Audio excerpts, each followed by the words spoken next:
এই যে দেখতে পাচ্ছেন আপনারা, এটা কি না পুরো নাম বলো, বাসা কোথায়? এটার নাম কি? মাস্টার কি? মাস্টার কি? এটা কি করা যায়? যে কোনো যে কোনো মোটরসাইকেল, যে কোনো মোটরসাইকেল খোলা যায়। এই মোটরসাইকেলটা খোলাতে দেখি। হ্যাঁ,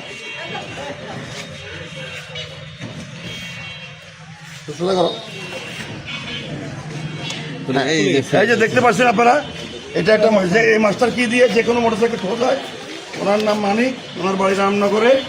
গতকালকে এটা তিনি আমাদের রামনগর এলাকা থেকে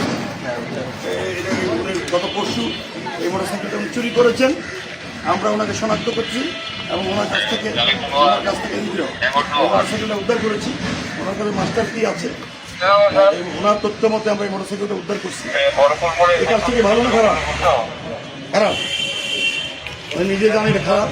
যার মোটরসাইকেল গেছে আপনি আসেন, আপনার অনুভূতি ব্যক্ত করেন, কিভাবে আপনার মোটরসাইকেলটা হারিয়ে গেল বলেন, জোরে বলেন নাকি বলেন।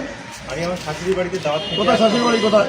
বকুলতলা। বকুলতলা, হ্যাঁ। বকুলতলার পরে রাত 9টা নাগাদ আমি আমার শাশুড়ি বাড়িতে দাওয়াত থেকে আসি।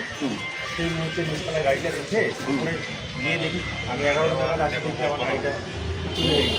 এবং তৎক্ষণাৎ আমি সিসিটিভি ফুটেজ চেক করার পর শনাক্ত করতে পারলাম যে মানিক ভাই আমার গাড়িটা নিয়ে গেছে। আপনি তো মানিক শনাক্ত করেন না? না না না, আমি তখন মানিক শনাক্ত করেছে পুলিশ। হ্যাঁ, থানাতে আসে সারদের সঙ্গে সারের সঙ্গে আসি দেখা করলাম। এই যে 24 ঘন্টার মধ্যে আপনার মোটরসাইকেল উদ্ধার হলো, আপনার অনুভূতি কি বলেন? আপনি ভাবছিলেন যে মোটরসাইকেল পাবেন না নাকি? কি ভাবছিলেন? আমার মানে কল্পনার বাইরে ছিল। আর আমি সারা জীবন কৃতজ্ঞতা স্বীকার করে দিয়ে আসলে এটা ছোট, আমার মনে হয় এটা ছোট হয়ে যাবে। আপনি আমাদের দিনাজপুর পুলিশের এই কার্য এই যে পুলিশের এই কার্যক্রমে আপনি কি সন্তুষ্ট? সন্তুষ্ট।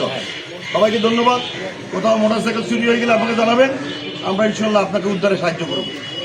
আপনারা সবাই ভালো থাকেন, সুস্থ থাকেন। হ্যাঁ, আমরা তার বিরুদ্ধে আইনের ব্যবস্থা নিই।